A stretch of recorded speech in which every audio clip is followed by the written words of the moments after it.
shirt.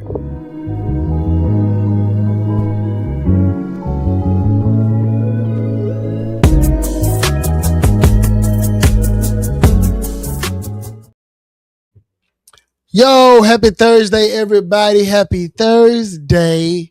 You are tuning in to Politics with Pan. I'm your host, Pan, aka Christian. That's what my mama named me. And I'm here with my beautiful, brilliant co-host for today, Miss Angelique. How you doing, lady? I'm doing very well. How are you, sir? I am doing very well. I'm doing very well. This is the first time I've ever worn dress clothes on the podcast. You look very handsome. You know, thank you so much. I just came back from a fundraiser for Congressman Jonathan Jackson, the late Jesse Jackson's. I believe he's his eldest son. Okay. Yes, I believe he's his eldest son. Very cool brother. Nice. Very down to earth, real humble. He is in public service for the right reasons. I love that. Definitely a true, true to the soil public servant, very, very, very much so. A Chicago native, loves his city and his state. And you can tell that his parents did a great job at, making sure that he was on the right road to being somebody who can help the people. Jesse Jackson is your father. You know what I mean? They don't make him like Jesse Jackson anymore. They don't. Right. He is a piece of Black history. I was telling my homies, he like a Black Prince. You know what I mean? He really is. It really hurt my heart that he passed away in this era because I do not feel that his death and his legacy was honored in the way that it deserved. I mean, I'm the I am somebody generation. Okay. That was for real when we were little. I am somebody, and I just feel like, those kinds of giants of the movement, right? And of course things have shifted or whatever, but it just really hurt my heart that he did not get the send-off that I think he deserved. Yeah, I can dig that. I can dig that. I mean, during the Trump era, he if you're a civil rights icon, you need to wait a few years to pass. Right. Right. That part. Yeah. We're gonna get into it. But they're already saying that white men are being disenfranchised and all. We're gonna get into it though. We're gonna get into it. Cannot, but okay. So today, my featured artist is Ace Park, H-Town's own. Shout out to Ace Park. Ace has some really, really, really good tracks.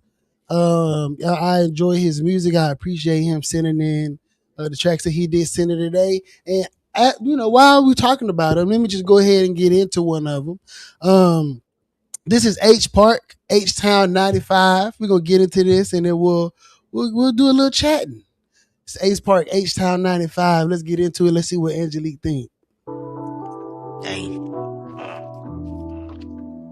Man, this remind me of my childhood. H-Town 95. Southside. Really coming down. But we ain't kids no more, man. We grown and we ballin' like that. You gotta know that. Hey.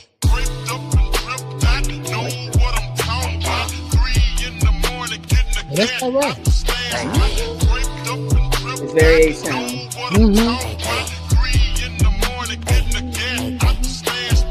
Gas in the stash box, cash in the stash box, green in the ziplock. Know I got them green knots. Know I got that thing cocked.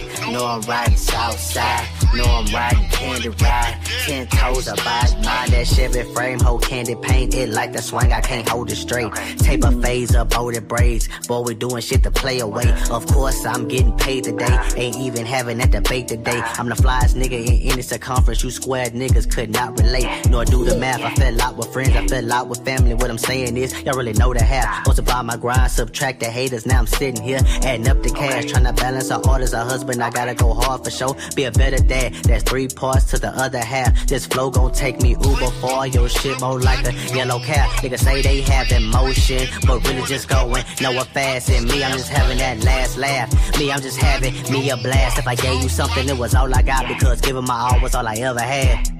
Yeah, gas in the stash box, cash in the stash box, green in the ziploc. Know I got them green knots. Know I got that thing cocked. Know I'm riding south side. Know I'm riding candy ride. 10 toes. I pray that candy swing forever. I pray that candy drip forever. I pray my steps is ordered when I'm. I like that. I I like did that. too. Yeah, that's Yeah. H. That is H Town 95 by Ace Park. You can follow him. His socials are scrolling at the bottom of the screen right now. You can follow him. You can listen to him on Spotify. Just type in his name. It's a pretty good song. Pretty Yeah. good Hey, song let, like let me tell you, the English teacher in me was listening for the lyrics. And I just gonna say, sir was doing I can definitely take some examples here to use for puns. Like there's some real serious wordplay in there, a little math motif. I got some deep that. stuff in just that little bit. So Yeah. well Okay. done, Hey, sir. well It done. ain't just some nonsense. I'll say Well that. done. Well done. I'm gonna have to connect you with my boy Jaren. So my friend Jaren Small Hmm. has a nonprofit called the nonprofit is called Legends Do Live, but they run a program called Reading with a Rapper. And they Oh do, yes, yeah, exactly what you were talking about. They go connect through, they us. dissect the song, and they Yeah. help. It is a tool to be able to help improve literacy Hmm. in urban communities. Yeah. Yeah, Poetry is a very, very good way to teach language. It's yeah. one of the ways that kids really latch on to more complex ideas. So lyrics, music, yeah, please connect us for sure. No, no, I definitely will. I definitely will. It's a good thing, and I think that more educators and nonprofit leaders need to be able to get Hmm. together, just because that synergy is there, right? Like y'all know Hmm. how to be able to reach the children, especially with the experience and the time that you spend with them, and they have Hmm. these big grand ideas, and they know where to go get the funds from. It's just, it's kind of, it's a Yes, beautiful marriage. it really Yeah, is. No, yeah, I you're right. think so. I think so. Now let's get into these headlines. I don't know if anybody knows, but they reclassified cannabis today. I saw that. They I did did see reclassify that. cannabis today. Now the reclassification. Let me make sure I grab my notes. The reclassification of cannabis does not mean that cannabis is legal now federally. Would like to be clear about that. It does not mean that cannabis is legal federally. What it does mean is that the federal government has deemed this a less dangerous drug, so that things like companies who do participate in this, they can get tax write-offs now. There's this thing Hmm. that was called 280E, which is crazy. There was a guy a long time ago, he was a drug dealer in the Northeast somewhere, and he was filing his business dealings on his taxes. So his scales, his baggies, and all that other kind of stuff. Yes, he was filing that stuff on his taxes and getting tax write-offs. Because listen, he was selling drugs honestly, and He I was cannot be doing mad at that. he was doing business, right? He was doing He was business doing business and and paying his taxes. he was paying his taxes. Wow. Yeah, which is crazy. You would no one I would have never thought, right? No. Yes, but he was paying his taxes, and they found out that that's what he was getting tax write-offs for. So they had to make a law so that if you do participate in an illicit drug sale, you Mhm. cannot write it off on your taxes. And that law is called 280E. And Okay. so 280E stops people who sell illicit drugs from being able to claim things on their taxes from the proceeds of those sales. Okay. So now that it has been reclassified, 280E no Mhm. longer applies to cannabis companies. Which it shouldn't, because if I understand correctly, marijuana was classified with like seriously hard drugs, right? Yes, Like heroin, crystal heroin. meth, I'm like, these stuff are like that. very different Yeah, substances. yeah, That's wild. And you just yeah. think about how many lives got caught up in the system behind that classification, right? Right. How many communities got destroyed. I mean, that was Ruined. a real tool during the war on drugs, Yeah. right? So, yeah, So yeah. it's a good day. I'm Yes. sure pot stocks are up pretty high. Okay. Yeah, I'm sure the cannabis companies are rejoicing. A few years ago, I was part of a coalition called the Cannabis Freedom Party, and we went. Yeah, I went to Vegas on a whim, right? Because I'm a cannabis entrepreneur. Went to Vegas Right. for the marijuana business conference, and was walking around, and I'm also a political, so I'm looking for a way to make cannabis more equitable for Black people, because I believe that cannabis is the last frontier of like natural resources that we as Black people will be able to have access to be able to build an economy around it so that we can produce things for ourselves, right? So my whole goal in being in the cannabis industry is to be able to use it as a tool to be able to create economic viability for Black people, right? Because when you think about it, people think it's just like getting high and smoking weed, but you can make paper, you can make clothes, you can. I mean, there's so many different things that you can make out of the cannabis plant. And our farmers are getting robbed by the government. They're not being subsidized as the white farmers are being subsidized, as well and because they make less money, they're at the mercy of companies like John Deere and all the companies. And if more Black farmers were able to grow hemp and cannabis and to be able to sell that back into the market, it's a global market that it really is. Black America is not necessarily tapped into because of the negative stigma around cannabis, which it is my goal, along with getting more niggas to vote. Very bad. Yes. Like getting more niggas to vote, but also how do we tap into one of these industries that will help us, in the long run? And I think that right now, the way that they are, the way they're doing cannabis, the way they're doing it, because it is providing freedom for a lot of people. I was going to say that. Yeah. And, I mean, it's, I think for the longest time, the idea is it wasn't legalized because how can you monetize it? How can you, and it is a way that I think smaller sellers, smaller bit can make money. Right. And so what is so disappointing to me is to see how the people profiting off of this, right, are the same people that exploited communities around this for years and years and years. And it is really disappointing how the cannabis industry has been completely dominated by white people. I just hate to put it like that, but by rich people, people who are money. When I lived in New York, I had a chiropractor. Don't you know that man left NYU Langone Hospital to go into to do like medical marijuana because it was going to be that much more profitable? Yep. Yeah. He told me it was just. Yep. They call them Chads. There are Chads all up and through the industry. And you got you got the different types of white people who are participating in the industry, right? You got the ones who are out there in the mountains, far away from everybody, right? Like we're not, but we grow great flower and we're holistic about what we're doing. And they've been doing it for decades. They've been doing it forever, right? They've been getting raided up there in California, helicopters, families being terrorized and stuff like that, which is completely ridiculous. Them the cool white people. Oh, absolutely. Yeah. Yeah. Like now the ones that come in the suits, they don't smoke weed. They don't eat edibles. They don't know. And what they're going to do is they're going to flood the market with a bunch of bullshit. And it's already a bunch of bullshit in the market right now. People can't tell the difference between Delta 8, Delta 9, Delta 10, CBG, THCA, THC. No one knows. They don't know. There's a bunch of misinformation. And especially in our community, no one knows what they're smoking. You go to these gas stations, you go to these smoke shops, you see the hemp fight here in Texas. You go into one of these gas stations, you see these pre-rolls. No one knows what's in them goddamn pre-rolls.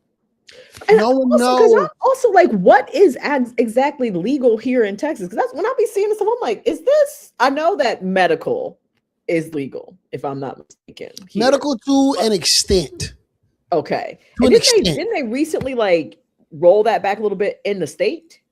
The medical program, I believe, is for people who have like serious ailments, right? You got to have like AIDS. You got to be bad, right? To be able to get a card, right? Like extreme pain. But there are people who there are a lot of people who don't qualify, right? Like you have to have a specific kind of sickness to be able to get into that program. What is legal right now is hemp, right? So you have weed and you have hemp. They are, essentially the same thing. Like it's a lot of different debates going on, and there are going to be people when we post this, they're going to be like, "You're wrong," right? And but they're essentially the same thing, right? They come from the cannabis sativa ale plant.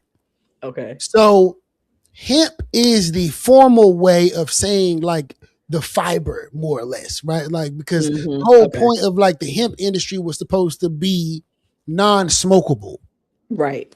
But when they wrote the farm bill, they wrote the language in a way that makes it so that there was a loophole. Well, like, because hemp and cannabis is, the makeup of it is really the same, right? Like you can manipulate the plant, right? Okay. Like so that like it'll have more CBD and less THC and this and that and the third.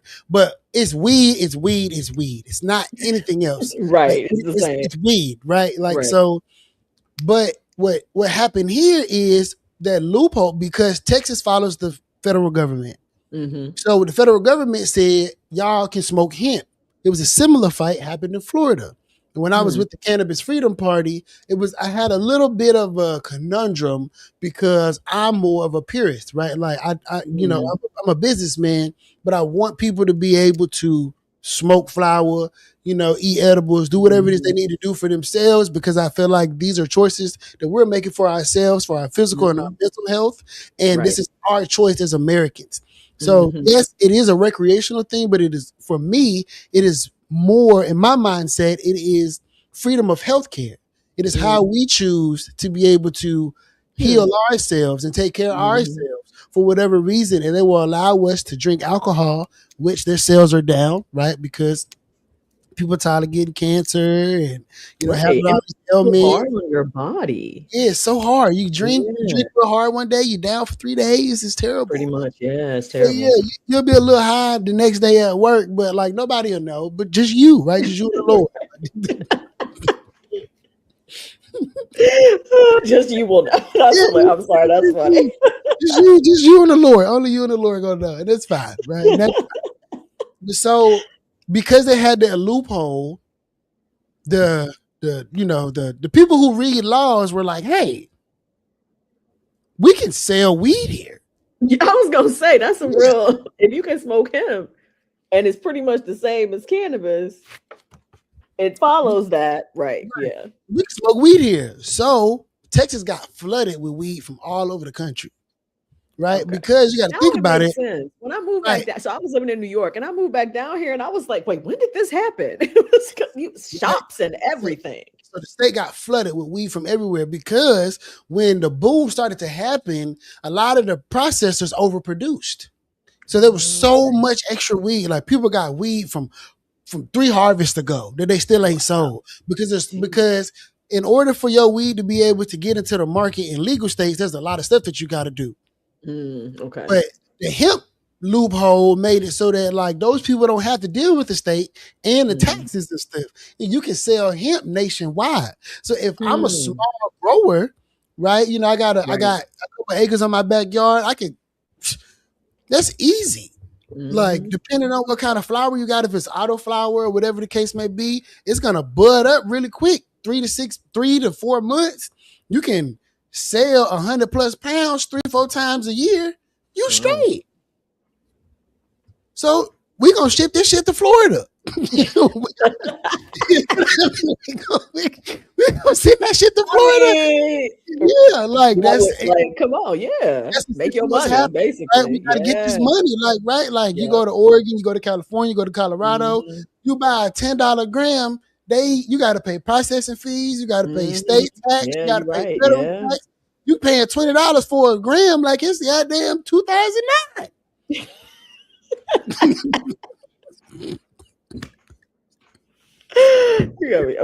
You are hilarious. Ain't nobody trying to pay that. No, and certainly not today. Not in this economy. Absolutely not. The gas being $4. Right, when people actually need it, okay? Right. When people really need it for their mental well-being. Right? So, I mean, this is a step in the right direction, I believe, for the industry. And I mean, I feel like I had a small part to play in this. small part, right? I'm Good gonna job, good pat myself job. on the back. You Small, should, you should. the Cannabis Freedom Party thing, because we went to. So okay, get back to the story. So I go to Vegas, I meet these people, and they had this. There is a group of people who own a company and they sell pre rolls. Okay. I think they sell other stuff, but like their main thing was pre rolls, and it was a company that was owned by one guy, but it's co-owned by a lot of retired NFL players. Okay. And so I walked up to them and I seen the banner and I said, is this a political thing? And they said no. And I said, well, I can make it a political thing. And they said, okay. Like, are you serious? And I was like, yeah. So 2 weeks later, bro called me. We had a meeting. We got together about a month later, put a whole bunch of money in the bank account, and we had an activation during the Super Bowl when it was in Vegas. We got people to go and put our Cannabis Freedom Party flyer like on the freeway, and had people going around handing out, saying about what we were doing. And we had Jim McMahon, we had Ricky Williams, Kyle, Wow. Kyle Turley. I can't remember. There was this guy. He was close. He was going to be a part two. He won Survivor. Like, it was a thing, right? Like, the weed thing is a huge thing, right? Like, a lot of people, a lot of heavy hitters. And we went to DC and we lobbied Congress to reclassify cannabis so that the people that I was working with could be able to get tax breaks in their business. And here we are. So Here you we did are. play a part. There you go. That's a direct link. Well Yeah, done. Well yes. done. What the I ladies think did? I'm too old. I don't even know. I'm like, look, I clap like this because I was born in 1976. Okay. Like, I understand the people be doing the things. You gotta be careful because one finger is this. This is some. It's too much. It's too much, and I don't know. So we clapping with two hands and keeping it moving. We So clapping that's with what we two doing.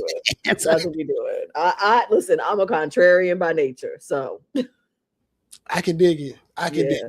I can dig it. But I mean, good on Donald Trump don't do too many things right, but this is something that he did do right. This is something good, absolutely, Yeah, and it's been a this is long something time coming. Just a lot of this, changing these sentences around marijuana yeah, based, offenses as well and everything. And I mean, honestly, not only will it open up things economically, but it will make things safer for people in terms of the law, criminal things and stuff like that. So all of it is for it's sure. actually very positive. It's very positive. And now colleges can do research. Yes, and because the cannabis plant is an amazing plant. It has so many usages, right, that are really healthy. And I think that's one of the things that is so unfortunate is that had more research been done, like it is something that really could be very beneficial to more people than it has been, right? Yeah, I mean, if I think they did do the research, but because the Negroes and Mexicans were smoking it, they was like, we don't give a damn about your research. We And just they don't was want like, y'all we to don't know how to employ make us. no money off of this yet. Because as soon as they figured out how to make money off of it, right? Yeah, Here we are. It was the same thing with alcohol. It was the same thing with alcohol when they finally understood, because remember, alcohol before was being produced on yeah, a yeah. small scale, right? Mm-hmm. Prohibition comes and everything, and then now it's on this larger scale. Look who's making this money, and alcohol so much more damaging to your system, to your physical health, and everything, right? That makes so much sense because you had Think all about it. them old school brothers and sisters was drinking that hooch. Yes. Yep. Yeah, they was making Yeah, that corn man. liquor. It was making that corn liquor. Don't take me to sentence now. Okay. Just like I said, I'm sitting here thinking about it. It is very similar. Like, and then they Think they about it. shut it down for a few years so they could figure out how to mass produce it and cut out all the small And they businesses. have all these laws about what you can't do at home, what you can't Yeah, produce at home, right? You have to go. Just think about, it's so many resources that belong to the public that we literally don't have access to. Just like, yeah, I'm not a forager or whatever, but why can't people just, like if it's an apple tree somewhere and the apples are edible, right? That's you can't just be picking apples. Like, You wanna know you got to go crazy? pay somebody to pick some apples from an orchard. They used to have. So I live in Third Ward, and I learned something new about this neighborhood all the time. There used to be fruit trees all around the neighborhood. Mhm. And people used, and they're still like, you I can believe go it. to like certain properties are like fruit trees. They used to have fruit trees all around the neighborhood, and they got rid of them. Like, and they used to be like people in the neighborhood used to just go to like their neighbor house and and get like grab fruit. fruit. Like, yeah, Right. and like, Yeah. yeah, Especially down south. You think right. about that, right? Like us down like we have such a relationship to the land, and that's something that has been lost over generation after generation. And living when I lived in New York City, like it's so sad to see how disconnected. And that is really a part not only of our history in this country, but a part, I mean, there's a reason that they brought us here to do this agricultural Yeah, work. As much as they want to claim we didn't have no skills, right? right. They knew that these people knew how to work the land and everything. And I think, when you look at like older films and stuff like that, right? Those things are accessible to people. And now it's just crazy to me. You literally have to go through some sort of entity organization to get food, to get everything, unless you literally grow it in your own backyard. It's nuts. It It's is nuts. The nuts land belongs to everybody, like to everybody. legitimately. And Earth I is was all of ours. Like, I was come fussing on. with somebody about how, everything was free until white people came and said it's not. I would say everything was free until the capitalists came and said it wasn't. Because let me tell you something, capitalism very tied to racial dynamics, but it don't got no color at the end of the day. But This is like, very I true. feel what you're saying, but This is very true. Because I I was very much thinking, like, you think about the Native Americans, right? Like, and and it's hard for me to imagine that there were black capitalists out there with the people who were like making the laws. Like, and I know for a fact that there was an OJ, right? Like, I know for a fact that like with Thomas Jefferson and all of them, like it was a nigga there being like, yeah, let's go wrangle up these niggas. well, always, Yeah, well, like it was at always. least like, what I'm saying? There was a group of them. You know what I mean? It was a group of them. But But I mean, it's hard for me to be like, yeah, like, but well, knowing, no, and I mean what I mean when I say the capitalism is, I mean, literally going away from. I mean, maybe you can put it in the terms of colonialism, imperialism, all of that, mhm, right? It is this move away from indigenous practices and an understanding of the relationship to the land, right? And yeah, so yeah, that I will say, and I think there's all kinds of books. When I was in grad school, I remember I read Guns, Germs, and Steel, right? Which was like a really big thing for a while. And it kind of looks at it as it answers the question of why were white people, why were Europeans positioned to make progress before other parts of the world. It's from a very Eurocentric lens because the notion of progress is very much shaped by European ideas, right? And yeah, the ideas mhm, of what is progress and what is good for society are not universal ideas, but of course we have very Western concepts here in the West, right? mhm, But yeah, I think when everything becomes tied to commerce, right? And I think we definitely see, the rise of that with Wealth of Nations, Adam Smith, all that, right? Like these economic systems, if you put it in those terms, yes, you can definitely put it in terms of white people. And I would not be saying that like black people were a part of that. I'm talking about when you get into like later stages, right? But oh yeah, I yeah, do for sure, agree with you. I do agree with you that, there's this the thinking is that I'll just take Africa as a continent in terms of the types of animals it has, far fewer domesticable animals, right? Large animals, large landscape, lush, every resource imaginable, right? And then you look at Europe, which was limited in yeah, resources in terms of, farming, et cetera, right? And so there was more of an imperative. And I think the fact that capitalism grew up the way that it did there is because of this dearth of resources, which is why they yeah, went and raped the whole world. So, yeah. yeah, yeah, Right. And yeah, now they mad at the people when they took all their people's stuff. Now they mad at the people who want to come and live in their countries. But you literally went and robbed their resources and ruined their everything. environment And then I and can say, supported horrible governments get that over oppress it, the people. let it Right. And now go. you like, but y'all can't come here. Make it Yeah, make sense. they're like, yo, just leave, just leave. And this is like, really Happened though? a long time Listen. ago. It happened a long time ago. Just get over it. It's not That's even. why they don't want you to know history. That's why Yeah, they don't want you to I had know. I had a non-melanated lady telling me on Facebook the other day to let it go, right? Like was it what she say to me? Was there a slave owner in the classroom with you? That's what she said.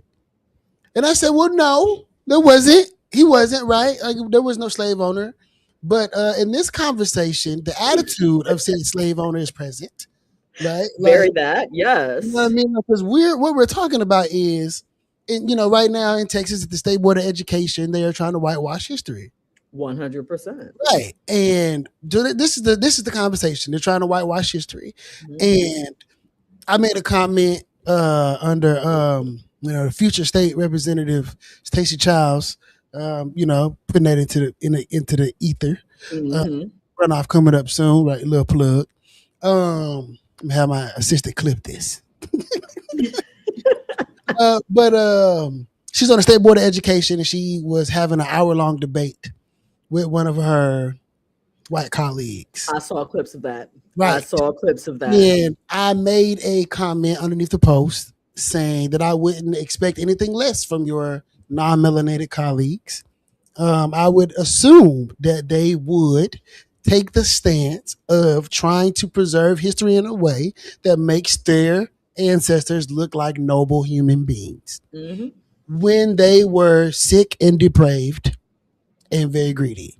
And very advantageous. I think, it's so wild to me because I feel like facing our history is obviously the thing that's going to allow us to move forward, right? Mhm. But there's such a fragility around that, and it feels very now because I don't feel like 30 years ago. Yes, we now I will say this: a very whitewashed version of history has always been presented in mainstream culture, right? So we Mhm. get like we get the "I have a dream," Dr. King. We don't get the "Why we can't wait," Dr. King, right? Like Right. we don't get the later in the years when he understood when it was the poor people's campaign and all of that, right? We get a very sanitized version of the civil rights movement, women's rights Mhm. movement, all these things, right? But I do feel like we were willing to have the conversations and to admit that these were horrific things that we did. And everybody's goal is to no longer do those things. And I feel like we have completely lost that plot. And this doubling down on just a complete lack of any honesty about the past, not to indict, but to literally name the truth is beyond dangerous, right? It's beyond dangerous. And It's that's absolutely. I think we see the impact of it. We see the impact of it. There is no objective truth anymore, right? Everybody's opinion is just a thing. And everybody also, I think the rise of identity politics, it all becomes very personal, right? I can talk about whiteness, I can talk about racism on a large scale, right? I don't really experience these things. I'm a highly educated individual, okay? I'm a lighter skinned black person. So there's a lot of experiences as a black person. I've definitely experienced discrimination or whatever, but I certainly haven't had it as bad as others have had it, right? And Right, I right. recognize that, right? But on a larger scale, I understand the systemic oppression that we face. And I think there's just this complete, when you take it to the interpersonal level, you don't deal with the truly powerful and horrendous, really damaging systems that we have to dismantle. I don't care if you think I'm a nigger. I do not care about that. You can hate me till the end of time, but you Mhm. cannot deny me my rights. And I Yeah. think what really like gets me about everything now, and I know we got to get back to headlines, but what really gets me about everything now is like we act like we have not lived in this country peacefully with people who have very different ideas from us. What social media has done is made everybody's voice amplified and everybody screaming everywhere and put people at each other's throats. But I just think about, I'm not even gonna take to that. I just think about like we talk about all this stuff about the bathrooms and trans people and all this stuff. Like legitimately, like literally, trans people have been used in bathrooms for forever. Like they've been Forever. like trans women have been coming into the women's bathroom for forever, Yeah, right? I The had no women idea that was happening. No it's idea. like, and it's just No idea. like, and some of us, some of these women who are visibly trans, some of us will see them and it's just like we smile or whatever. And you can see for me, I can see the apprehension sometimes. These women don't want to make anybody uncomfortable. They literally just trying to use the bathroom. Like, why are we acting like this didn't happen? Why are we acting like we literally have not lived in a society where transgender people use the bathroom that matched the gender that they identified with and everybody was okay? Right? We act like that just did not exist. We act like people who had racist ideas did not go to work with people who have different ideas and work together. You know, we just didn't talk about a lot of stuff because you don't need to talk about everything. You don't need to be in everybody's business. But social media has just it's just like, to me, I've been a high school teacher for 20 something years. Social media has made the world a massive high school. Everybody wants to follow the trends. Everybody wants to be seen. Everybody wants to be acknowledged, identified. Like, somebody can literally not be talking about you, and here you come on with a comment, but that's not my experience. Okay, but they're not even talking about you, right? And I think it becomes all this very individual, personal stuff. And racism is a system. It is a system, right? One of the ways it manifests is interpersonally, but it is a system. It is a tool. It is a very powerful tool. And we have completely gotten away from talking about it in that context.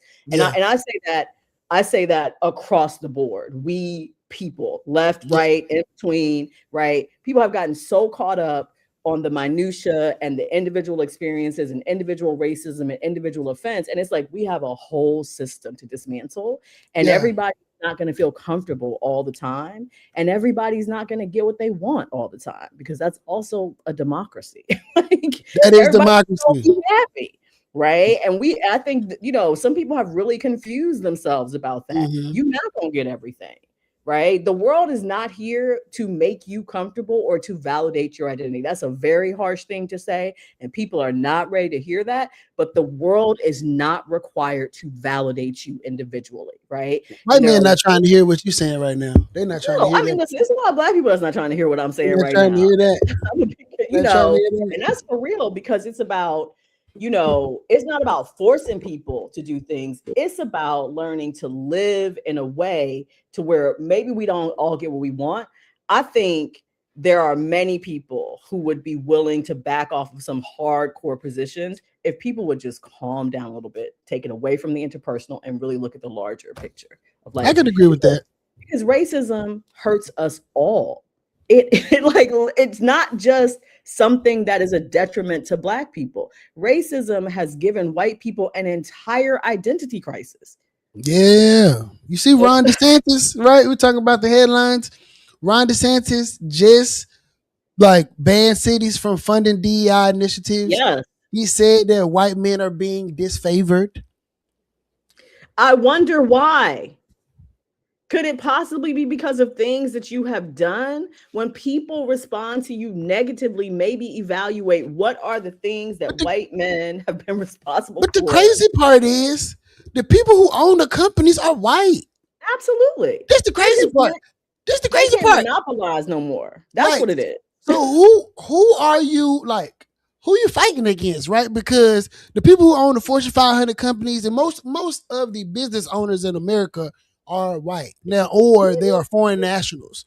So is the DEI targeted at the foreign nationals who may not be employing white people, right? Or are they telling the white people to stop hiring foreign nationals and hire more white people? Because who is this law targeted at, right? Because if you want them to hire more white men who live in America who are saying we don't have any jobs because y'all are giving all the jobs to the foreign nationals, then make it so that the companies can pay them a living wage here in America. Exactly. But they don't want to do that. You know what I mean? They just want to say, you know what, white men, we see you and we see these brown people taking our jobs. You know what we're going to do as an act of political theater? We're going to write a law. I was just about to say that. We're going to write a law. We're going to write a law, white man, and we're going to make you feel good, brother. I got a law for you. That's it. What are you talking about? It's just for show. It's just for show. Y'all own everything. You have all the power. Unfortunately, what it is that, these people can't exploit the same way, right? When working class people start to really get a voice and to really have a place and a say in how things run in society, which is the society that we have been living in until we reverse back into this second Gilded Age weirdness that's going on right now, right? It's just these people literally are so greedy that they don't want people to just be able to live a dignified life economically. That people ain't even trying to be rich. People want to take a vacation. That's what really kills me. People don't want debt. You know what I'm saying? People just want to be able to go to work, earn enough money and not be tired all the time. right now, educators, most of us on our breaks, we are literally just sleeping because we just tired. We just tired all the time because every teacher has a side hustle. Yeah. Everyone. You gotta have one. You gotta have one. You can't an $80,000 a year job is No. maybe like a $40,000 a year job now. And the prices are going up and the salaries are not. You know what I mean? Like, and that's across the So board. across the It is board. across the board. Yes. It's crazy in these government entities. You got staffers making $500,000, but you can't give a teacher. You know what I mean? Like, come on, fam. Like, are the children the future or not? We should all be scared. We should all be scared, and we definitely Like, need to do some things. you know what I mean? It's so I do so. Finishing up the racism rant, right? I know you heard about Officer Ashley Gonzalez. First of all, can I just talk about the fact that I actually, before I came on here, so because I was like, why would this dummy put this on social media? So it was a close friends share. She made this post and shared it on IG, apparently, in her, or whatever platform it's on, in her close friends. I guess thinking all of them are crazy and racist like her. And one of her friends recorded it and outed her. That's what she get. That's what she get. That's what she get. I love that piece of it. That it's not just she was lazy, and it's like, no, somebody really was like, you about to be exposed, and it was somebody that she thought was not going to expose her. Right? It was somebody that had a black boyfriend or a black girlfriend. Or maybe just a conscience. I don't know. Maybe just a conscience. But oh no, real. I am a Negro. You cannot say. Well, you're actually in Houston. That's highly plausible. Actually, all the we all date each other down here. So that's real. That's real. I have so the homies in the group chat was saying that like it need to be some race relations damage control going on because. No, for real though, like, it's for a while, right? Like especially in like political spaces of power where people are fighting over resources. It has been some tension between our communities for some time. Right? Yeah. Yeah. And it will be like that, right? Because we're both the minority groups in a predominantly white society. And we all are fighting for resources for our respective communities, which is fair, right? You can't be mad at anybody for wanting to have more resources for their respective group of people, right? But I think that with the history between blacks and Hispanics people, black and Hispanic, I'm not going to say black and Mexican, I'm just saying Hispanic. I think the history there is one that is jaded, and it does need to be addressed, right? Like on a higher level, right? Like because you get like I mean when I first came to Texas and like I would go places and I would hear Hispanic people saying nigga, right? And they would be like, yeah, them my niggas, dog. And I'm like, that's like real cringy. But then I would talk to like black people from these neighborhoods and they'd be like, we grew up together, like they my homies. That's just like the culture here and stuff like that. But when you meet black people from other places that are more homogenous black, right? Like, we like I'm from an all black place. For the most part, no one else says that but black people, right? Like, so and then knowing also taking a step further that like, the older generations don't want us intermingling, right? You know what I mean? Like what they used to call it, what the white people used to call it, miscegenation. Yes. Yeah, right. So they don't want that, right? Like, so grandma, grandpa, daddy, all of them don't bring that Negro home, right? Don't do that. They bad. They steal. They do this and that and the third, right? And that mindset is in direct. It's represented in that, right? Like, because that didn't come from nowhere. It didn't come from nowhere. It didn't. But I think it's also, it's important to point out it's extremely complex. Like the Hispanic community, there are black people in the Hispanic community. I majored in African American, Latin American studies. I studied abroad in the Dominican Republic. That is a country full of black people. Okay. Yeah. Straight up. And they have these racial dynamics within these Hispanic communities. And, you have to really think about how diverse the Hispanic community is, right? You've got people who have Caribbean roots, you've got people with proper Latin American roots, right? You've got, people who like farther down South America that identify much more with many things European. And so the Hispanic community itself is very complex. Like this woman calling, these black people niggas or whatever, girl, you could literally be talking about another Hispanic person. Like, don't get it twisted. Okay, or yourself, or like you might just be nigga too, bro. And for real, you really are. Like, come on, but like somebody, somebody from a Palenque. You know what I mean? No, and in particular, because of how slavery played out in those colonies, there was much more mixing, right? You have, when you go to Latin American countries, their nationality comes before their race. And that is something that is very difficult for Black American people to understand, but it is real, right? It is, and it is real. It is real. It does not mean that racism does not exist. What it means is that there's a lot of internalized racism, but at the end of the day, like I have many Latin American friends, right? And, I'll talk about Brazil. We Brazilian before we anything, and there is crazy racism in Brazil. You hear me? Yeah. Crazy racism, but they were not siloed off, right? They didn't have segregation. We have to really understand, like, historically, we had something very unique in the United States. South Africa had it too. You had this separation and you had this different development of cultures, right?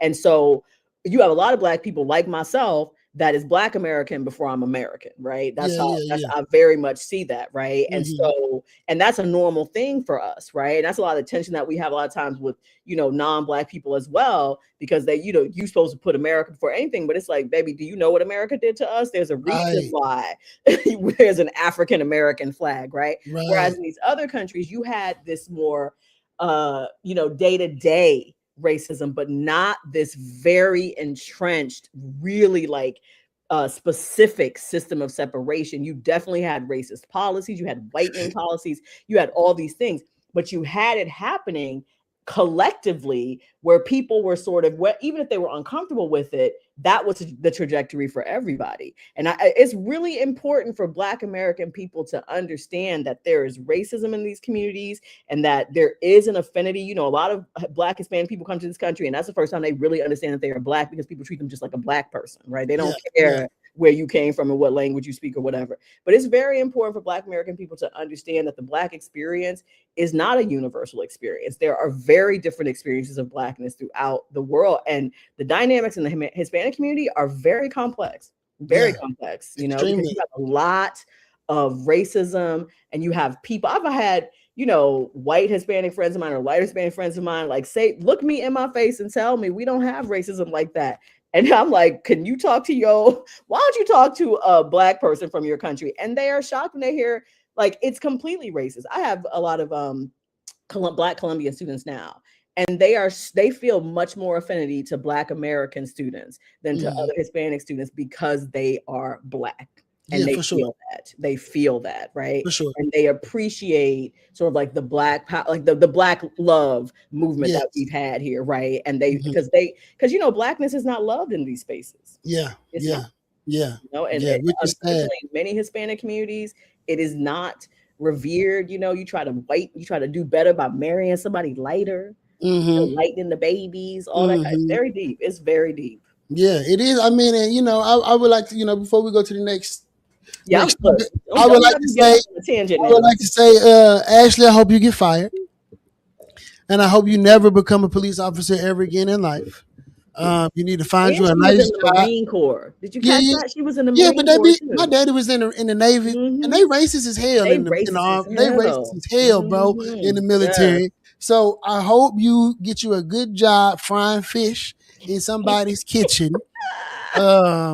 I really hope the worst for you, but I hope that God softens your heart and you can one day learn from this mistake. But you fucked up and you need to get fired. And I hope that 100% all the wrath of Candace Matthews befalls on your ass. And I hope she never lets you make it. You listen, Yeah, I yeah, am with you. I am with you. You know what's really sad? I think about whenever I see stuff like that, I think I hope that woman does not have children. I hope she yeah, does not have children, and I hope that her children do not have to see her in that light at some point in their lives. yeah, yeah. Because I feel like, how do you come back from that? you know, we should ask the grandchildren of Hmm. people who were like super dumb racists back in the day, and Yeah. what I want to know how they deal with the cognitive dissonance of knowing that like Hmm. grandpa or your grandma was a terrorist. Like, how do you deal with knowing that you're related to a terrorist? And they don't even think about it like that. But It's very normalized. if you got the unmitigated gall to hang a nigga from a tree, you're a terrorist. Let me tell you something. You didn't grow up in Texas, right? You didn't grow up here. I'm from Okay. Virginia. So this may be the case in Virginia, but in Texas, I promise you, every single black person like me has a white friend who had some crazy racist grandparents. I Mm, remember I had a white friend when I was in we were like summer camp friends. We didn't go to school together, but we went to camp together.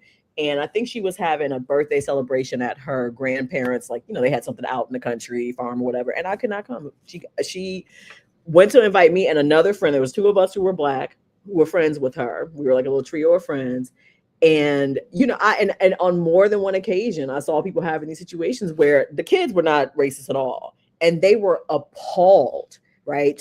Like they knew that these people were racist, but really were not understanding. Like they won't even let your friends in their house, right? mhm. And it was very deep. It was very, to see young people who love their grandparents. Those your grandparents. Your grandparents can be horrible racist people, but they're your Love grandparents, that. right? You love them, Yeah. right? Mhm, We all mhm. love some ugly people in our families, right? To see young people having to grapple with that, like, I love these people, but they really are these horrible people, and it's a real impact. It's not just some historical thing or some words. It's like, you won't even let me bring my friend to my Right. house, to your house, literally because they are black, Yeah.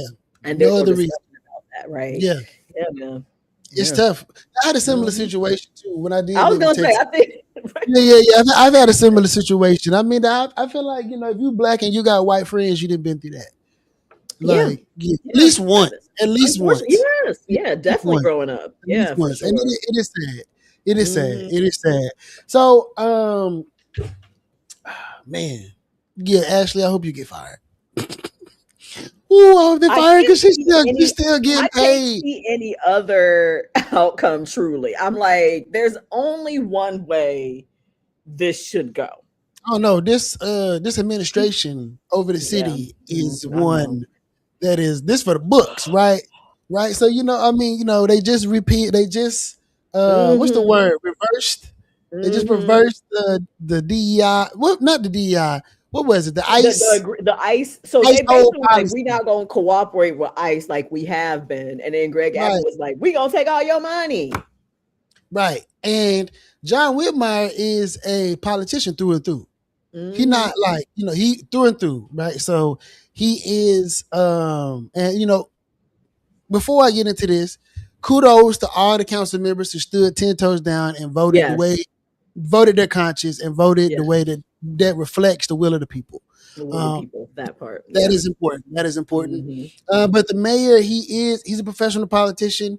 And he, I seen the play. I knew the play was coming. Like, Hmm. because it's a theater, right? Like John is Yes. a moderate dim. Hmm. That's what I was gonna Um, say. He's very much, centrist.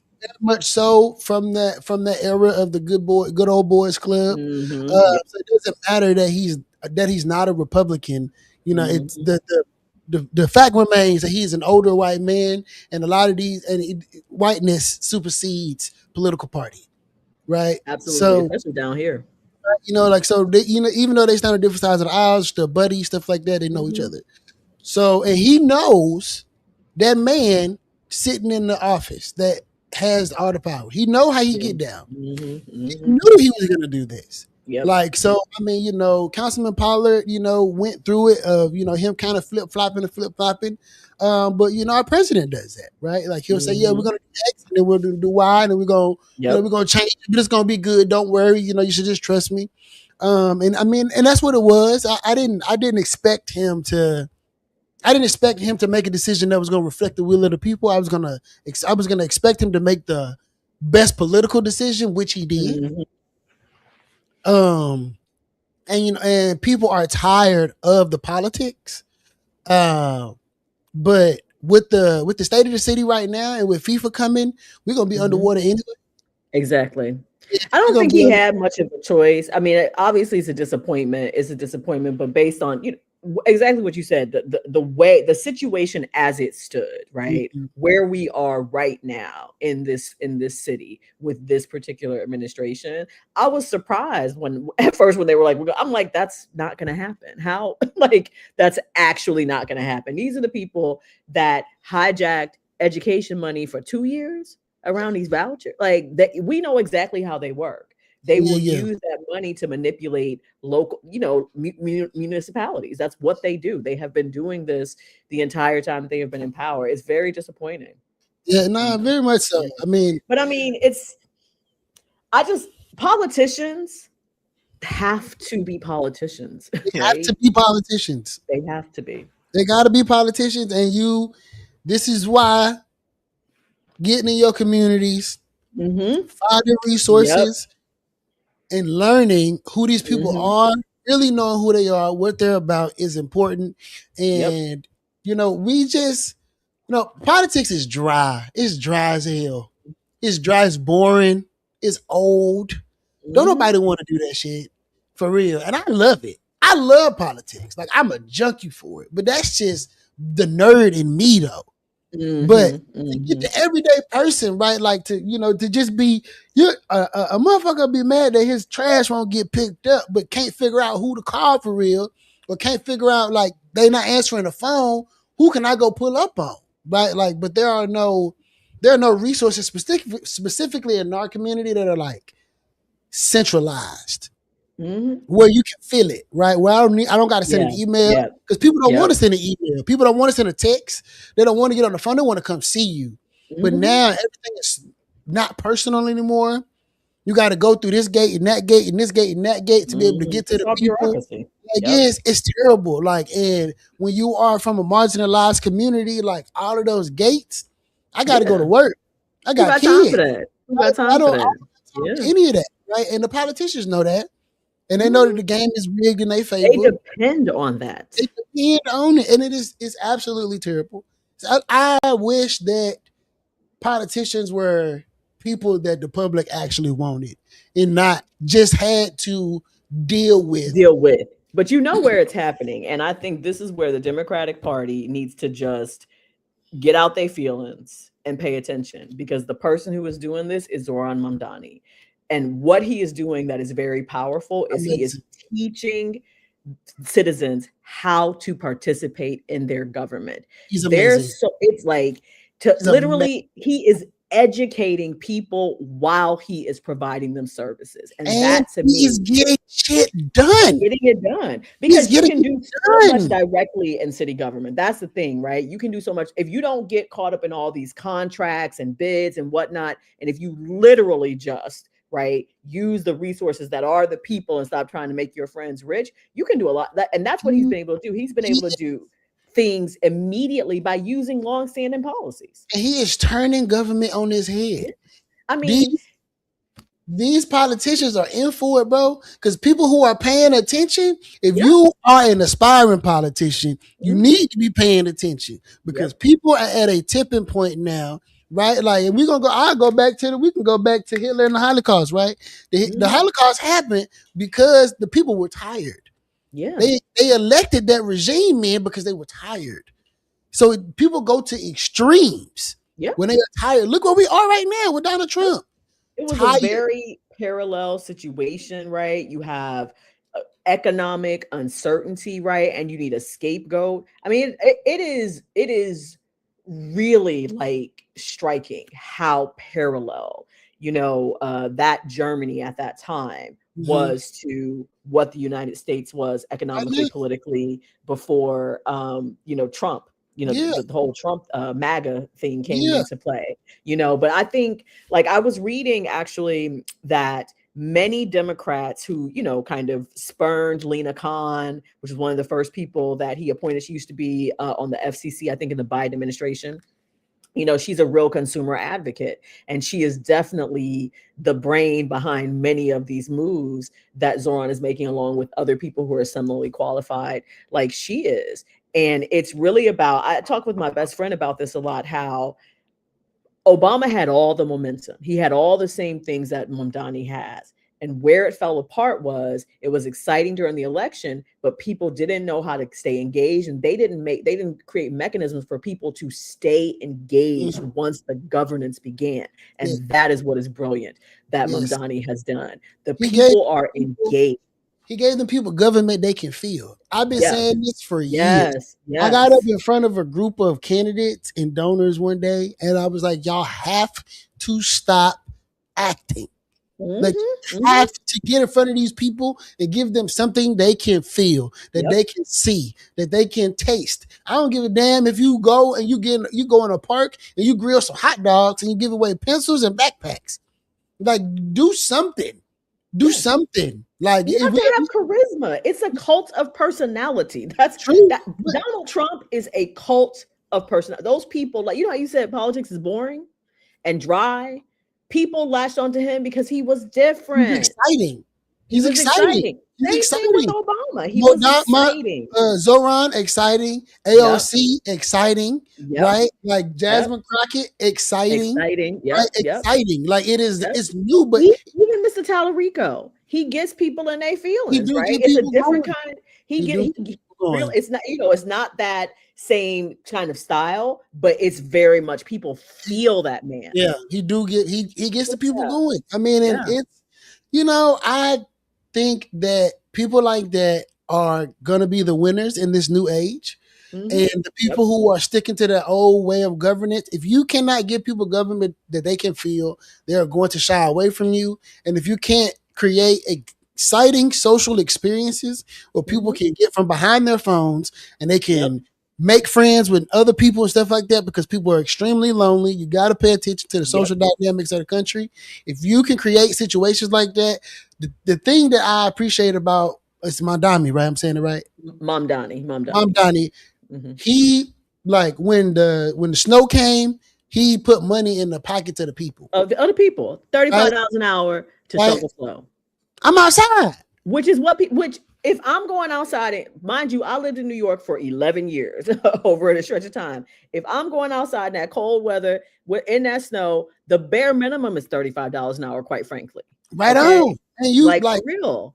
I would vote for him year after year after year, especially if I'm somebody's grandma and I got a son in here and we in a neighborhood that's impoverished and ain't no jobs around here, but the mayor, he got a little job. What? Oh, baby, you better go down. This man had people doing a scavenger hunt in a city of 8.5 million people. New Yorkers came out to do a scavenger hunt because this is something that they had, as an event during his election. I mean, just really think about that. Anytime you see his campaign is the blueprint for how to use social media. Period. End of story. Hands down. It is absolutely brilliant, right? He is always engaged. And I think, you talk about, you have to give people something to feel, but he also is so authentic. What I think that he has that very powerful mix that Obama had. He's incredibly intelligent, extremely articulate, right? Very disciplined in his message, but disciplined because he genuinely believes it. It doesn't feel like talking points, right? And I think about the last election, right? Obviously, Kamala Harris did not have enough time. So we can all just concede that, it would have been very difficult. But she did not feel authentic. She was very committed it was very much politics of the 90s and 2000s. That's what it was. That's what it was, right? That would have worked, 10, 15 years ago, right? But that's not going to work now. You got to be able to make people feel like what you're saying, you really believe. Yeah. And I mean, towards the end of her campaign, I hate to say this, and I knew she wasn't going to win, because towards the end of the campaign, I could literally tell you what was going to come out of her mouth in any situation, because it was the same thing and it did not feel personable. I think AOC is also very, very charismatic, but she's not as quick and articulate. You really got to be able to speak in a way that makes people feel like you have knowledge and authority, but that you are not talking down to them, right? Yeah. I mean, it's a very, very powerful skill. And I actually was talking to my best friend about this, because where is the female politician that has that, right? We have so many male politicians that we have seen successfully have that. I think AOC has two of the components, but not all of them. I think she can work on the being a little bit like quicker and articulate, like in interview setting. She's an amazing speech giver. I actually have studied speeches of hers with my students before. She's an amazing prepared speech giver. But when she gets questions off the cuff, sometimes she feels like a little bit all over the place, right? Yeah. And I think that's what it is. It's about finding that candidate that has that ability to be articulate, to make people feel comfortable, to make people feel like you're having a conversation and like you're talking at them, but to also really have command of the issues and to be extremely disciplined.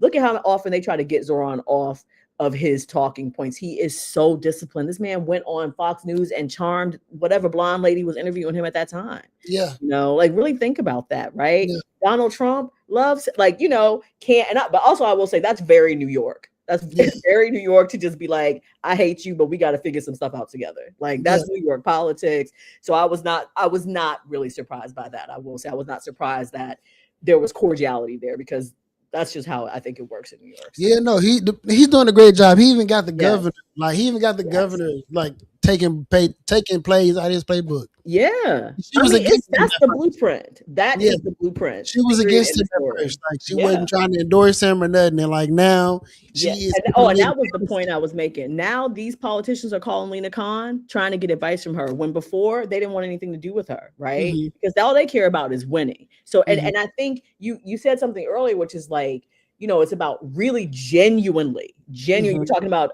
Jesse Jackson's son, right? Genuinely believing, like in it for the right reasons. And it's very clear that Mamdani is in it for the right reasons. And can I just say something to the pronunciation thing? I just want to put this out there as a language teacher, right? People need to stop acting like everybody who mispronounces these names is doing it on purpose. There are cognitive things that happen. There are reasons that some people say nuclear and some people say nuclear, and they don't hear the difference when they say that, right? There are like in your brain wiring, you may see Mamdani and you may pronounce it Mandami. And that is not you being foul. Now, we know that some people are just being foul and deliberately mispronouncing names, but I just feel like we do need to acknowledge that every time I have seen plenty of Kamala supporters call her Kamala, right? Especially if they come from another country or their first language is a language where the emphasis on that's how you would pronounce that name, right? And so I just think that we have to be a little bit more fair about that. Everybody who mispronounces these people's names is not doing it because they don't respect them or don't want to know how to pronounce their name. Sometimes that is literally how their brain is processing it and how it's coming out. And that's when she was running for president, I wouldn't even say her name. Because I didn't want nobody to jump on your. I got tired of people being like, "That's not how you say it." Like, bro, you act like I'm just trying to be rude. Like, that's how it's coming out, man. Like, I'm sure you're like, I'm literally out here campaigning for this lady. I'm clearly on her side. Like, I'm not gonna vote for the other guy. Like, come on, people just whatever. People just want to be mad. People just be mad. They be wanting to be upset. Yes. Okay. All right, so I got a couple questions for you. Yes. Right. So I listen to a lot of NPR. I love NPR. It's really all that plays in my car these days. 88.7, I think, something like that. Houston Public Radio. It's really all I listen to. Yes, that's it. And they have this game where they ask these questions, right? They ask these questions and they let the guests just answer right off the cuff. I know I gave you the questions earlier, but we're gonna go through them. Okay. Can't remember. I don't have a name for my game yet. We're gonna get there. Okay. All right. So for those of you who don't know me, we've been here long enough. I think you should know. Angelique is a phenomenal educator, and she loves her students to death. And if you know me, you know I love students and I love education, and I'm a real big advocate for making sure that the next generation is prepared. So my first question is, with everything happening in politics and culture, what are the kids asking you? And what are they saying in the classroom? So This is a great day to have that particular question, because today we had a representative from the county clerk's office who came in and did a voter registration orientation. I teach all seniors. So we took every period, all the seniors to a meeting space, and it was a wonderful presentation. This man's name was Billy Wynn. Billy was fantastic. He was wonderful. He engaged the kids and he went through, why we vote, the whole process, everything. It was a really wonderful education, right? And we got 96 seniors registered to vote by the end of the Oh, day. Right? That was really congratulations. possible. Yeah, it Yeah, was really, yeah, really that's positive. all So I was right. very excited about that. Yes. But it just made me think, because we were just, the teachers were there sort of like in the background. We had taken our classes and we were there. Mm-hmm. And I think, so when I started teaching, I was teaching millennials, and that has transitioned into Gen Z. And I have seen a massive shift in my teaching career and how students engage, how I engage with them, et cetera. And Mm-hmm. there was a lot of apathy, this generation, there was a lot of apathy.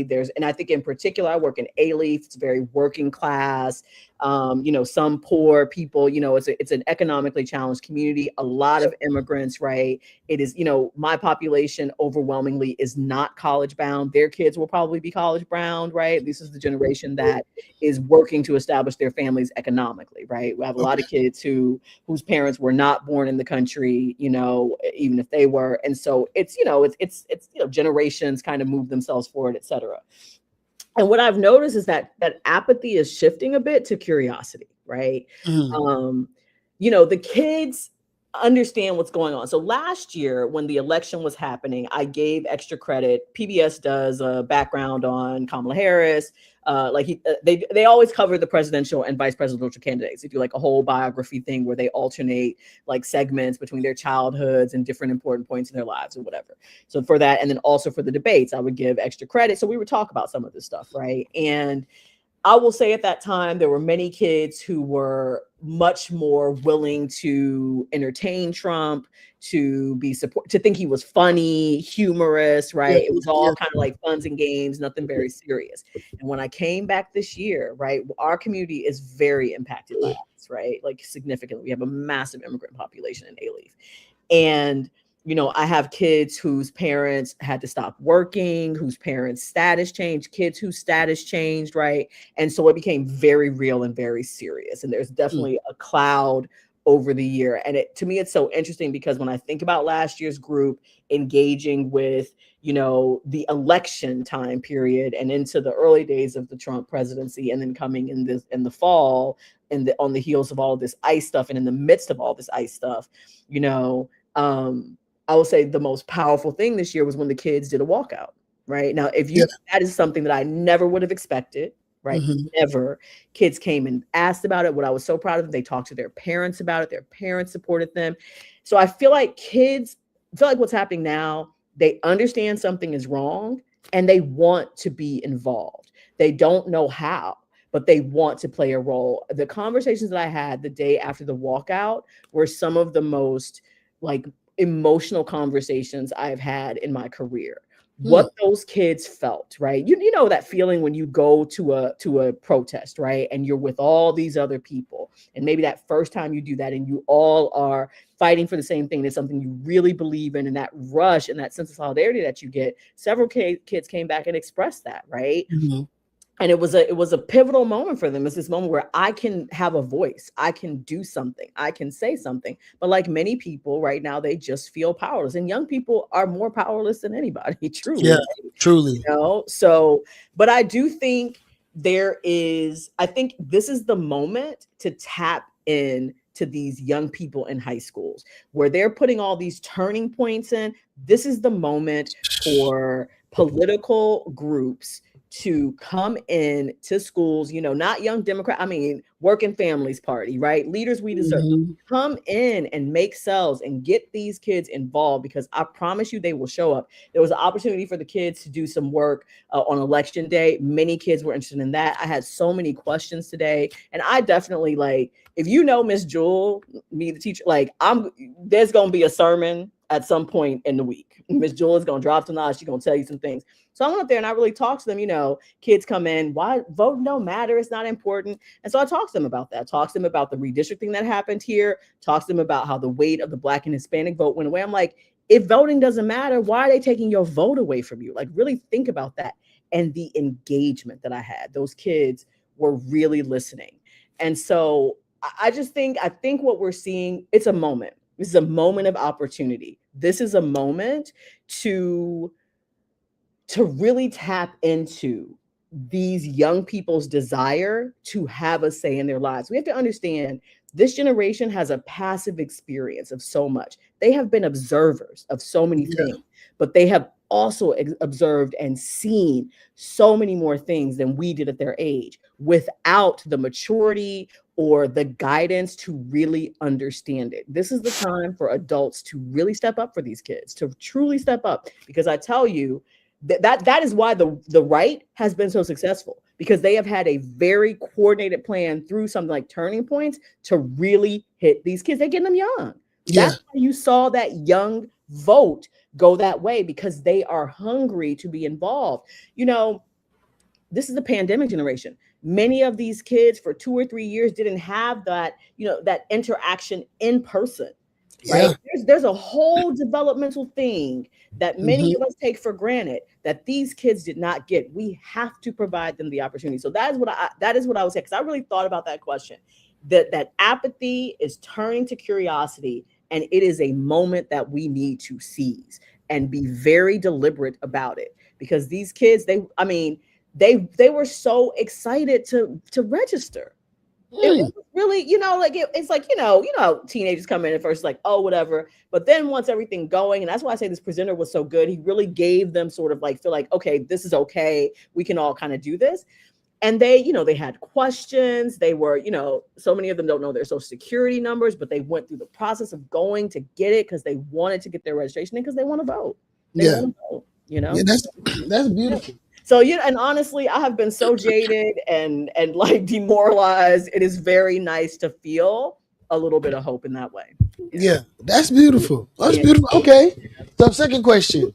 I'm going to kind of switch them up, kind of mix them up. Okay. You taught abroad. What did you bring back with you from that experience? And what did those classrooms teach you about ours? So I taught in 2 very different environments. I taught in China and I taught in Italy. Okay. In Italy, I taught in a private, like preschool through 8th grade school. I taught 7th and 8th grade. Very progressive in their pedagogy and in their politics, like rich progressive people. And then I taught in China, and the China setup was really interesting because it was a public Chinese high school. So I got to really see like the public Chinese system, but it was a private English, like a private American program in this public high school. Right. So there's like the school is like shaped like a square. So one side was the Chinese side, the other side was the American side. So that what was really fascinating was to really see the whole process. Because in China, there's this test called the Gaokao, and it is like the single determining factor of whether you get into college or not. That is the thing. It's a 2-day test. It's given once a year. And if you do not pass, you do not go to college that year. And that's it. So really think about that, right? Like the competition is insane, and education is the equalizer. They don't have enough spaces. There's a reason why we had all these Chinese kids going into international like universities and stuff. There are not enough good universities in China, right? There's spaces for everybody. It's a lot of people there, and at every level of education, it's very competitive. So education, the test is not perfect. Those things are not perfect because it's such a large population, but that is the equalizer, is education. So I will say, like, in China, first of all, they're not teaching about us. And if they are, it's very much their version. If I talk about the difference in classrooms in Italy and China, there is real rigor to the education. There is real rigor. Those kids are really expected to not only learn information, but like skills, real note-taking skills, real critical thinking skills. And China is very interesting because it's a very rote way of learning in the traditional Chinese system. And their education system is very much a tool of indoctrination, right? Like it is very much teaching them the kinds of citizens and what they should think. If you think about when Hong Kong had those protests years back, one of the most telling things was the government, the mainland Chinese government, said this is a failure of the education system. These protests, these young people, these people out here making their voices heard is a failure of our education system. because in China, you are taught to be obedient, right? That is a very strong value. You are taught to be obedient, respectful, respect authority. So I would say like the way many of my students viewed US classrooms and certainly their US counterparts when they came to college was they did not value their education. They were not truly really well educated in some situations.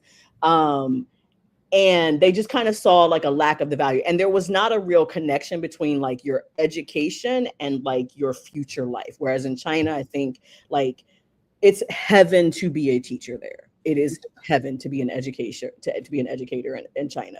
You are so respected. There is such a value for what the role that education plays in you being a successful person in the country, citizen, etc. And so like it's a dream to be a teacher there. It's a dream. Like I remember one day I took like a group of girls towards the end of the year. I taught 12th graders as well there. And so I took a group of girls, or they took me out to lunch. And basically, honestly, the reason I did it is because in many Chinese families, they don't talk to their kids about sex, sexuality, any of those kinds of things. And these kids were coming to college in the United States, right? They're going to be freshmen in college, you know, and it's like, please let me teach you some things, right? I don't want you to fall for these things that these boys might say to you, or these people might say to you. You know, these are really inexperienced young women. So I would have conversations. I would let them ask me questions that they didn't feel like they could ask their parents, and really just try to give them like a heads up to understand like what dating culture and all that kind of stuff was going to look like when they came to high school in the United States. And so obviously me, my Black self, with a bunch of Chinese kids, the waiter was like, well, you're obviously not from here, right?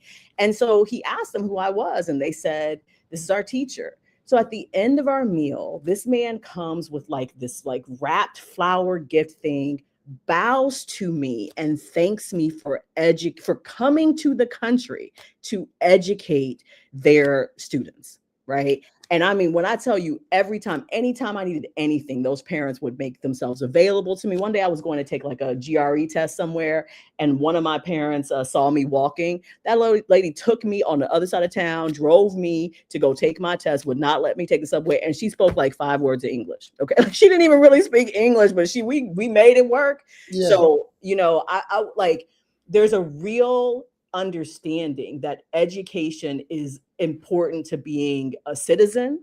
It's important to being a successful person. And we don't have that here.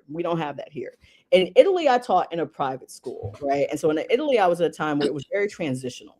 You had more and more immigrants arriving in Italy, and all of the fallout that involves. For a long time in Italy, the most respected schools were the public schools. Private schools were where you went to not work hard, to pay, you know, to get yourself to the next level. And public schools were where you were definitely going to get the real good education, because that was the idea, was the state. That thinking began to shift as more immigrants came into public school settings, right? And diversity is difficult. Now you have the flight, right? Yeah. It's human nature, for better or worse, right? So you have flight to these private schools. We actually were a school that we were not accredited by the Italian Ministry of Education at that time. So when our students took their 8th grade exam, so let me just give you an idea of the rigor in China. In Italy, in the 8th grade, the students do what is called a thesis. It's a thesis. They pick a topic and they write papers about that topic through science, art, math, like every subject. They have to engage that topic and put together this thesis. And then they have to publicly present it to a panel and defend it. And these are 8th graders. Okay. I love that. It's amazing. So for us to be able to do that, because we were not accredited, we couldn't do that on our campus. So we actually did it at a local. We still did an Italian curriculum, but the kids had to test at the local middle school.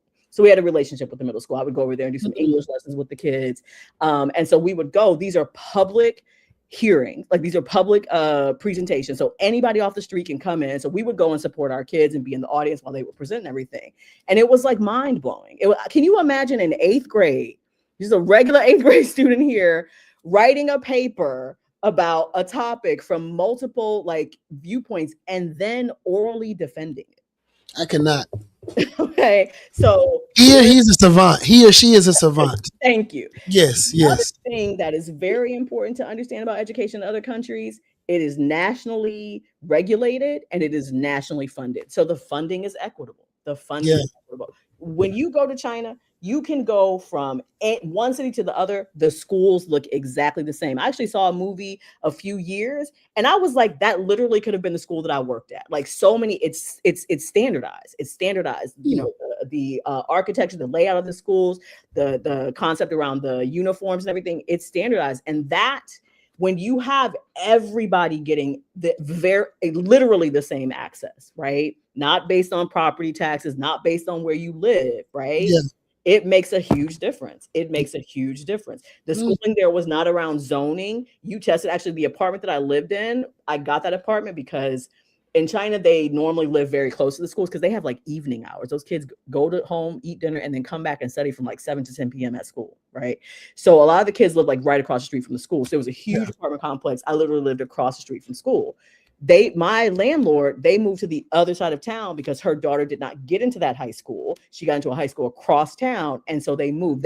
Families will move everything for their kids' education. Like the priority that is placed upon education in Asia and even in Italy amongst that demographic. Now, I'll say in Europe, what I think that we could bring from there is there's a tracking that begins to happen when you leave middle school, right? Some kids are going to go to a 4-year academic high school because they're going to go on to college. And some kids are going to go maybe to a 2-year comprehensive school and get some more like academic learning. And then they'll transition to some kind of vocational program. And Hmm. these are very successful. This is why you have extremely highly skilled people in the auto industry in Germany, for example, certain industries, I think like the aeronautics industry as well, because they train these people from a young age. What have we done in America? We have moved away from vocational education, Yeah. right? Like massively. That combined with No Child Left Behind has been like literally put public education to death, most certainly in the state of Texas, right? For sure. So like it's horrifying.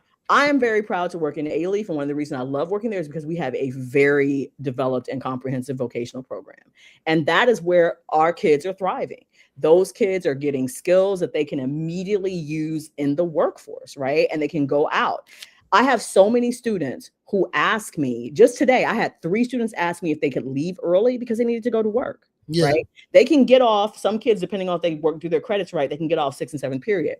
But why are these kids expected to be in school in the 11th and 12th grade if they are going into the workforce? Put them into a proper program where they're maybe working and getting paid, right? So it's a real apprenticeship, right? And Mhm, not mhm. just babysitting, which is what a lot of school is right now. It's a lot of babysitting. And it's very, so I would say the rigor in other places, Uh, the kids are really learning. I think the societal value of education, right? mhm. Um, and I think also the understanding that your education is tied to everything in your future, is tied to your financial success, is tied to your career, but it's also tied to your ability to be like a functioning member of society. um you know I would pay money to have my Chinese kids here. Like I would, what was frustrating for me was they didn't think for themselves. That was really Yeah. hard to get them to genuinely like think about what do I think, what do I believe, Mhm. because that had not been encouraged in them, right? Yeah. I can see. So they don't trust their knowledge, they don't trust their ideas. But yeah, it was an amazing experience. I feel like everybody, if you have the opportunity, move abroad, work abroad, see how things work. uh our political situation in this country is very much a product of our failing education system. Yeah, Totally. yeah, Totally. yeah. Totally. So Totally. Totally. January 6th was totally because of a failure of education. 100%, 100%. 100%. 100%. There's no doubt about it. Shout Yeah. out to Quinn FOS in the chat. I don't know. This might be one of your students or something, but much love That to you, true yes, one of that's the one of my village. babies. I taught him when he was a ninth grader. Yes. Yeah, he been in the chat showing love. Thank you so much, brother, for watching. Yes, And thank you. yes, and it's awesome. I mean, I used to teach. I taught for 2 years. I And didn't know that. yes, I taught. I was the first teacher at Barbara Jordan High School when they had their public administration Oh program. wow, that's so cool. Yeah, so I didn't have a lot of students. I think in the 2 years, I think I might have had like 8 students because Okay, it's public administration. Children don't know what public administration is. right, HISD was foolish for even calling the course public administration. It does not speak directly to the children. They don't understand what public administration is and stuff like right, that. And then on top of that, like you said, they don't write for real. They don't read for real. They don't know how to cite sources and stuff like that. And when you're doing this work in politics and legal work and all that other kind of stuff, you got to be able to think critically. You need to be able to yes, read. Reader comprehension has to be high. You need to be able to write. So it was definitely a blessing, being able to be in the school system and to teach the kids about politics and how it works and who controls power here and who does what. And we would go on field hmm trips, because I'm politically involved. I would take them. At that time, Jeremy Brown was the justice of the peace over here. So hmm he let us come through, and they were able to put on the judge robe and get up in the seat and take pictures and go in the back of the courthouse and see what's going on and meet the admin people. And they were able to go see City Hall and meet Sylvester Turner when he was the mayor. And so it cool. was awesome. Yeah, It was that's awesome. I amazing. loved it. But HISD was a terrible place to work. Let me tell you, it hurts my heart so bad. I received an unbelievable education in HISD. Mhm. Like what that district what has been done to that district is criminal. I mean, there are people who, around my age or whatever, there were I went to I got I was in a GT program, I was in the Vanguard program at HISD. So I went to high school at Jones at the time. It's now Carnegie Vanguard, but the Vanguard program was over at Jones. But I mean, it was a stellar education. Truly, I was more than prepared when I went to Columbia. Like, really think about that. Just coming out of a public school in the city of Houston, Yeah, more than prepared. no, I mean, That is no longer not now. happening. Yeah, no, not They now. messed up Bel Air. They messed up Lamar. I mean, these were our like marquee. These were truly really amazing schools, Yeah, like really, and they have really deteriorated. And it's yeah, administration. it's really Yeah, sad. It's really sad. it's heartbreaking. So y'all, me and Miss Jew will be on here all night. Like whenever we do get together and talk, we'll Yeah, have people will somewhere to be. go, and we'll be there for like 45, 50 extra minutes. Like, Yes, yeah, yeah, yeah. but we do got to wrap it up. Quinn say he love you forever, forever and always. This is the byproduct of being a great teacher. I know this because I was a great teacher. I'm just gonna Yeah. on a little bit. My students still love me to this day. If we would ever run across each other or anything like that, it's always all love. I actually I'm gonna have them on right now. I started the internship program through the organization that I'm a member of. Mhm. But I don't know if we've ever had an internship program before, but in the maybe 10 plus years I've been a member, we haven't had interns. So I'm Mm, proud to have implemented this program to be able to bring young people into the fold, to be able to engage politically and to be able to meet people yes. with access to power and stuff like that. And I'm gonna have to come visit my students. I'm gonna have to connect you with our social studies department. yeah, for sure. I would love that. Like I would love Yeah, that. you gotta come. You gotta come. Yeah. Building out a curriculum right now for my internship program so that when I do re-implement it in the fall, so that I have Mhm. a full cohort, like there's like it's very in depth. They have to do a capstone project. They got to go to city council meetings and commissioners court meetings, and they got to take notes and all of the things, like all of We the need more of you. We need things, more of you. all of the Where things. are all the yous? Where are all? I mean, I don't even I do this kind of stuff for fun. Like eventually somebody gonna pay me. But like I just give a fuck for real. Yeah. Like I And just because you yeah, are the energy that the kids will respond to. yeah, You know how to speak to them. You know what we just need to talk to these kids in language that they understand and get them off of these phones. You have to have yeah, me back on so we can talk about yeah. the horrors of technology on the Phones baby. terrible. That's our next one. That's our next one. One more song by Ace Park. So we're gonna get into this song by Ace Park. Then we're gonna wrap up. This is Ballin' by Ace Park. This is another H Town banger. Let's see what Miss Jewel think about this. Let me turn my oh, okay, I did it. Oh yeah, we ready. I just wanna be fly forever, man. I just wanna ball forever. Hey, hey, hey, hey, hey, hey. Ballin', scoring, got a golden aura. See you in my rear view, I'm always moving forward. Niggas told me they was down, but didn't even support it. Nigga, you can hate it, but your bitch gon' adore it. Ballin', scoring, got a golden aura. See you in my rear view, I'm always moving forward.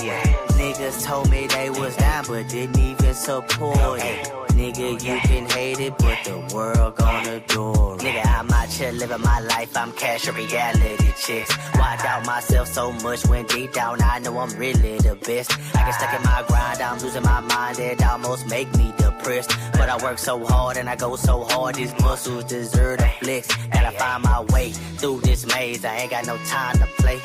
It's much to do and a lot to accomplish, it ain't enough time in a day. I wrote it from the heart, I did it from the start, that other shit is lame. I just wanna get fly boss up and put my son up on all this game. You a slave to another nigga dreams. Yeah, I see you with your big homie chain, but you still doing little homie things. Nigga need to go and get some pay. It's a longer road and I might pay the toll, but I like it better that way. Nigga win or lose, I'm straight. But fuck that, nigga tryna be great. Nigga, this ace. Hey, scoring, got a golden aura. See you in my rear view, I'm always moving forward. This Niggas song told me has they straight was out down, vibes. but didn't Very even Kendrick support it. vibes. Nigga, I you love can the hate backing it, but your track. bitch gon' Whatever adore the it. tracks are, and I Scoring, just, it's got a very golden peaceful. aura. It is See you very, in my very rear peaceful. view, I'm always It's good. moving forward. I'm a Niggas screenshot. told me they was down, but didn't even support it. Nigga, you can hate it, but the world gon' adore it. Calibrate my jumper, I'm getting it going. It's good. That was good. That's Ballin' by Ace Park. Yeah. Ballin' by Ace Park. This is his handle down here at the screen. Down here at the bottom of the screen. I know Going to follow now. Follow him. You can find him at this handle on all social media platforms, as well as on Spotify, Apple Music, Tidal, YouTube, and wherever songs are streamed. Miss Jewel, I appreciate this. This was awesome. I really hope that everybody who watched this and who will watch this and who will get blessed by these clips that we're going to drop, that you learned something today and that you found love in the conversation. That's the main reason why I wanted to invite you on, is because I just really appreciate your perspective and your passion. For just all of the things that we talk about whenever we do have conversation. Fully mutual. Yeah, it is 100%. very, very genuine, very helpful, very community centered, very focused on how can we like elevate like others, whether they look like us or not, but also very honest about what's happening and what needs to happen. And I think that honesty needs to be broadcasted more. So thank you for blessing my platform. Thank you for having me. Yes, this was Thank you amazing. for having me. I'm definitely going to have you back for sure. Whenever you like. I always enjoy it. I love to talk. I'm a Me teacher. too. I love to Me talk. too. Yes. Like literally, it'll be every time, 30 minutes, hour. Every time. So is there any announcements, anything you want to let anybody know? Is there anything anybody should be looking out for you doing? I know you got your side hustle. You want to, little plug. Well, I do.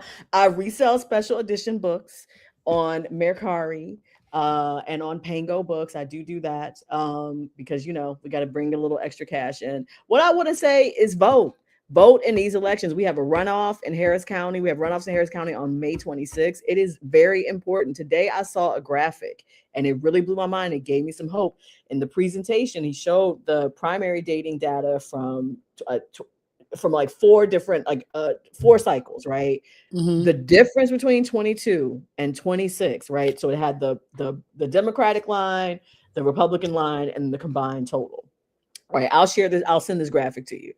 It is mind blowing. Like it's almost double the participation, and the larger part of it is Democrats. The Republican participation has stayed pretty consistent throughout the primary seasons, but like the difference between 22 and 26 is like 200,000 people, and the overwhelming majority were Democrats. Like when you see the actual graphic, it is very clear that people are not happy with what is happening in the state. You know, we always talk about Texas can be turned.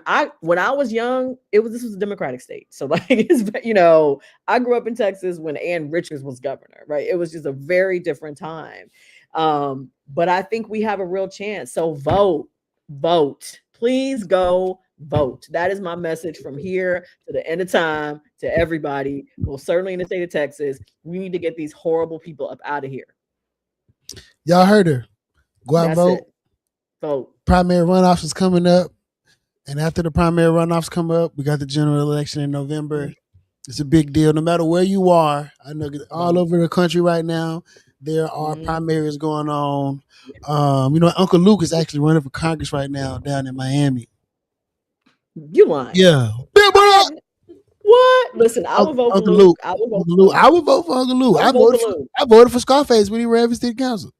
I didn't know Scarface ran for city council. Yeah, Scarface is super political. No one knows that Scarface. I knew that. I probably wasn't here at that time because I've lived outside. Yeah. This was 8 years ago. I was in China. Yeah, it's a while ago. Yeah. Brad Scarface Jordan. Yeah, he ran for city council district 8. Yeah, I voted for Brad.